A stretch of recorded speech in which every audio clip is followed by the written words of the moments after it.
Hello everyone, welcome to another video. This week I'm not out and about, and it's not just because of lockdown, but because I want to show you some editing.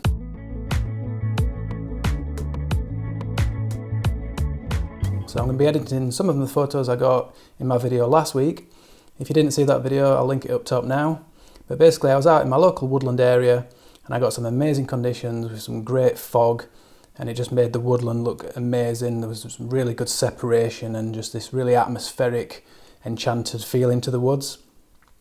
I know not everybody's into the editing side of things and the technical stuff, so I'm going to put some timestamps down below, and if you want to skip to the end where the final photos and things are, you can check those out at the end.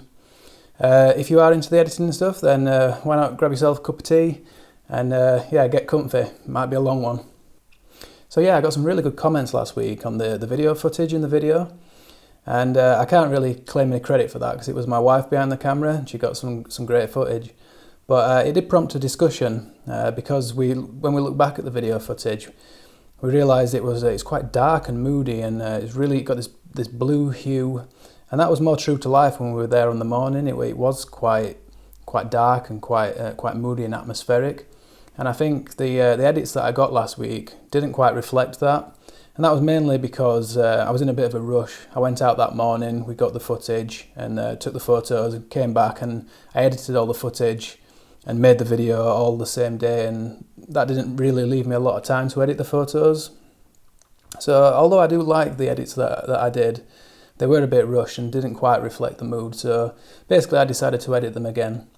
And I'm going to show you the re-edits a little bit later, but first of all I'm going to go through the process of how I edited the first versions, if you like, just on one of the photos. So I'll show you that now. So here's the image we're going to edit. This was actually my first edit that you saw in the video last week, but if I reset this, you'll see this is what came out of the camera, the raw file. So not a million miles away, but a little bit duller. The fog doesn't look as intense. And the first thing we're going to do is crop that in a little bit. So what I want to do is I'm just going to remove these trees on the right hand side, maybe to about there, and bring in this side just a touch, not a lot. And what I'm doing is lining up my grid lines here with the rule of thirds, so that my composition is basically these trees on the left here in this kind of third of the image. I've got the kind of central corridor, if you like, in the middle, and I've got this tree on the right here in this third of the image. And that's the basic composition. So you've got the two trees on either side, and then this kind of like pathway that leads into the photo, and it just kind of draws you in. And the first thing I'm going to do is I'm just going to just drop the white balance a little bit. So I actually had it around about 5,370, and that's just cool it down just a little bit and bring out some of the blues in that foggy background. The tint, I'm going to leave it as it came out of camera. Exposure, I'm going to bring that up to around about there, around about plus 0.70. And contrast, we'll increase that a little bit, plus 7. Highlights we're going to bring down.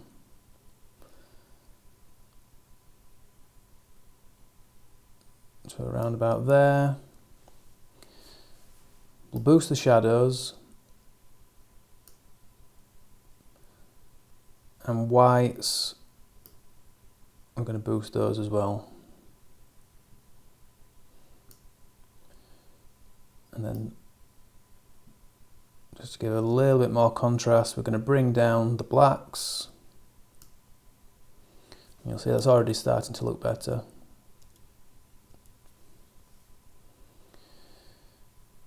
Now I'm going to reduce dehaze. Quite often with images I put dehaze upwards like this, But because I want this kind of, I mean, we already had the fog, which creates haze anyway, and that was the whole kind of vibe of the morning, this kind of hazy. It's what gives the image its kind of interest. You know, you can't quite see what's going on in the background because it's hidden in the mist, and that just adds mystery and gives it that whole kind of intriguing, enchanted vibe. So I'm going to bring that down quite a lot, down to about there. And I'm also going to bring clarity down to about there. That just softens everything a bit, and again that just helps with that enchanted look with forests and things. It gives it that kind of painted feeling, so things are not too defined, the edges just become a bit softer. And the same with texture, not as much with texture. So clarity and texture are quite similar. Clarity will affect larger areas, texture's more finer detail, but it's basically all sharpening. I'm going to bring the dehaze just back up a bit. I think I'm going to do some local dehaze, just in different areas, and bring the haze down. Rather than doing the whole image, I'm just going to dehaze it in certain areas. Okay, so vibrance, I'm going to pump that up a little bit, maybe around about there. And saturation, I don't want too much. Just a tiny bit of saturation. And I'm going to do most of my saturation changes with the hue, saturation and luminance sliders down here, so I can have a bit more control over that saturation. But before I do that, I'm going to reduce the hue, well, not reduce, but change the hue of the greens. So I just want that a more yellow colour rather than greeny green. I want it a yellowy green, just because we're in autumn, just further increase that autumnal look. The oranges, just bring those down a bit, make them slightly more red. And I'm just going to change the blue a bit. So that's the blues in the background there, the hazy colours. I'm going to change that. If I go all the way that way, it kind of becomes more greeny, that way more purple, but I'm just going to go a little bit more towards the green end. And now with the saturation, I want to increase the orange. The aqua I'm going to increase a little bit to about there, and then the blue as well.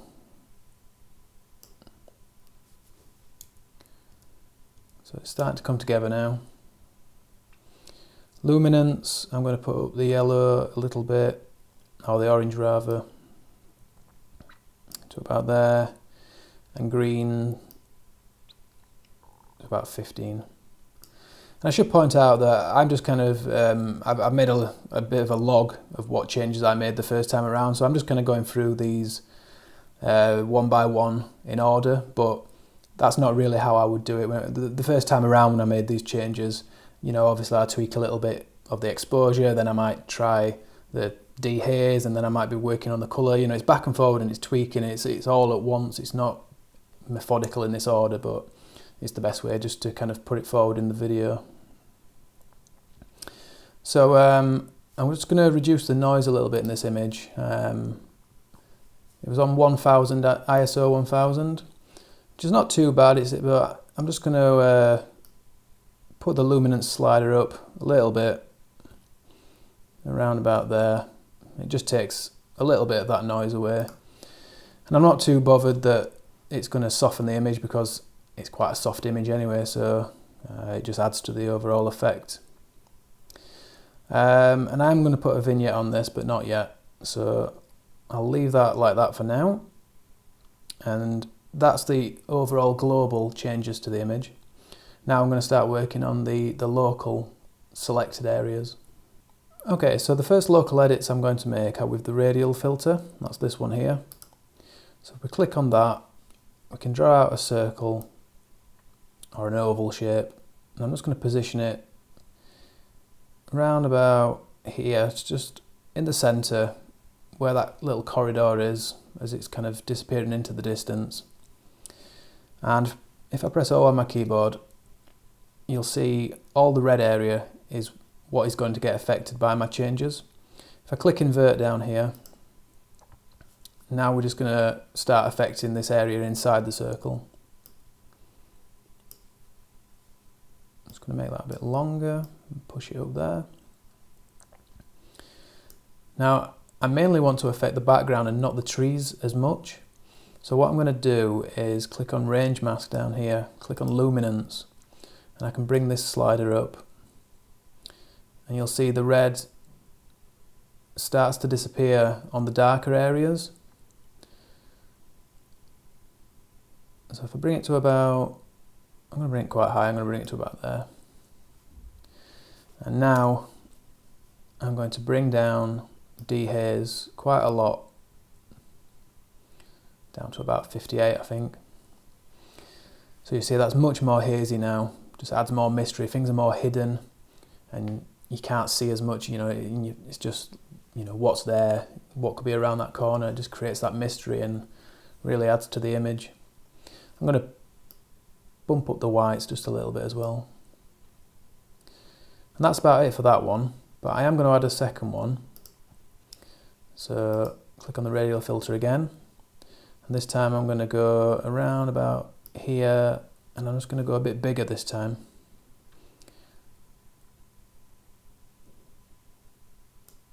So once again, O on the keyboard, invert, because I want to affect the middle of the circle. And with this one, I'm not going to use the range mask, and I'm going to bring down the clarity a decent amount, down to there. Bring down the texture a little bit. And I think that's it for that one. So that's going to affect the trees as well. Just as things get further into the distance, we can make them softer because it just gives that added bit of depth to the image. As things get further away, giving them less clarity just adds more depth to the image. So I'll close that off there. You see we're really starting to come together now. Right, so the next selection I'm going to make is with the graduated filter, which is this one. So if we click on that, we can drag up from the bottom of the screen. If you hold shift on your keyboard, it'll stop it from moving side to side like that, it'll keep it straight. And I'm going to come up to around about there, I think. So it's just affecting the bottom part of the image. You'll see if I press O on my keyboard, mainly that ground area. But what I'm also going to do, I'm going to click here on brush, and I can add to this area by just painting where I want it to go. So I'm going to paint on these trees at the left and right. So this one and this one.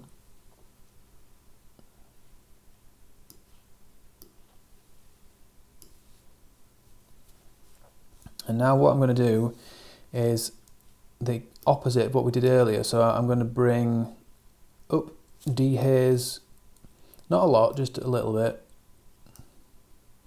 I'm going to bring clarity back up a bit. So probably not as much as I took it down, but just to bring a little bit of clarity back to that foreground in the leaves here at the front and on the trees. And yeah, I think that's about it. So again, it's just about adding depth. So we've got less clarity at the back, less texture, and we've got a little bit more at the front. So you've got that difference in texture and clarity, just creating depth in the image. And the final thing I'm going to do is just add that vignette. So bring that down to about 15, 14, something like that. And that's what I got to last week. So like I said, I was happy with that. It's quite nice, but it didn't quite reflect what I saw on the day. It was much cooler, more atmospheric, bluer. And I didn't do a lot to change these. Really, it was just white balance mainly. So I'll show you what I did. I literally dropped the white balance from about 5370 down to 4639.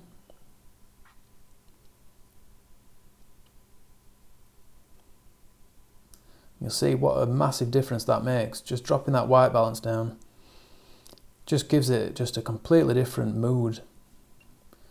It's much less welcoming, but just more magical and more Lord of the Rings, as I always like to say. A couple of other little things I did was the saturation. I just took that down just very tiny bit. I think just one or two steps. And then with the colours, I took the green, the saturation of the green from 0. I actually put that up a little bit because I brought the overall saturation down. The aqua, I brought that down to about 20 because I was concerned it was a bit too blue once I'd changed the white balance, and I brought the blue down to about 11. And I also just added more of a vignette just to give it just a little bit dark around the edges and just to further just draw you into the image. Brought that down to about 20. So yeah, small changes, big difference, and it just shows you how a little change like white balance, mainly white balance and a few little tweaks here and there, can just completely change your image. And then we can put them side by side on screen now, and you can see the difference. And like I said, I still like the previous edits, but they're just different. So, but I'm interested to see what you think. You know, let me know in the comments which ones you prefer, the originals or the newer, the edits this week. And now I'll show you some of the other images I got side by side, last week's edits and this week's.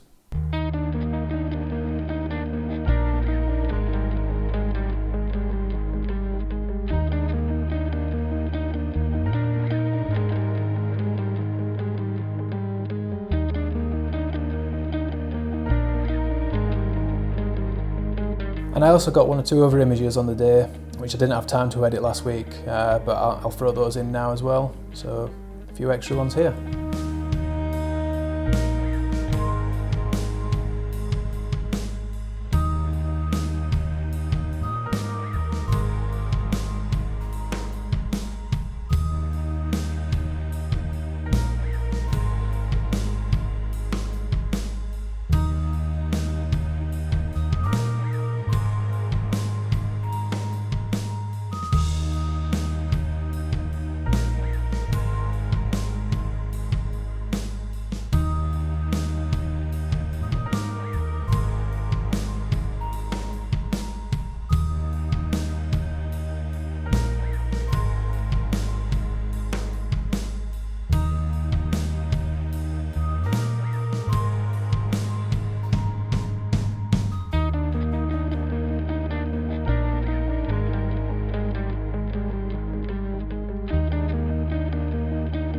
So I think it just shows it's always worth having another look, a second look at your images, and just revisiting them and see if they can be tweaked or improved. Often if you just wait a little, if you do your first edits, go away, even if it's just for a cup of tea or something, and then come back, you can look at them with fresh eyes, and sometimes that just gives you a different perspective, and you can just, when you're not so absorbed in doing the edits and you're just in the middle of it, you just go away, come back, and then you can see different things in it. And I think that really helped me. I mean, it was a little bit too late after I put the video out, but I'm glad I came back and edited them again, and that's why I wanted to show them this week and just go through my process of how I got to where I did. So I hope that's been useful. Anyone who's learning Lightroom might find some of those techniques handy. That's my process for editing Woodland shots, but you know, there are many different ways, and people like to edit in different ways. You know, you might like to put the dehaze really up instead of down, or the clarity really up. So if you've got a different way, why not put your method in the comments as well? I'd be interested to see what you like to do and to see your images. I also just want to mention another video, which is not by myself, but by PC Free Photos. I talked about a video last week in which I appeared with Paul Cook of PC Free Photos, and he did interviewed me in that Friday night Behind the Lens episode. And he's got another episode this week, which went out on Friday, and I'm in it again, deja vu. But this week it's a small group of photographers from UK and Ireland, and yeah, it was great to be asked back and to do that again, especially so soon. And it was a great chat. I think it's 2 parts, so this week was part 1, and then I'll be in it again next week, so I'll be able to tell you again in the video next week. So yeah, go and check that out, and as I said last week, subscribe to Paul's channel because it's a great channel, he's got some great content, and that's it for this video. So yeah, as usual, if you are new to the channel, please consider subscribing. You can click the big red button down there, or you can also click on my face over here, and then you'll be updated on all the videos I put out each week, and you'll be up to date with those. For everybody else, thanks a lot for watching, really appreciate it. And that's it. So thanks again, and I'll catch you again next week.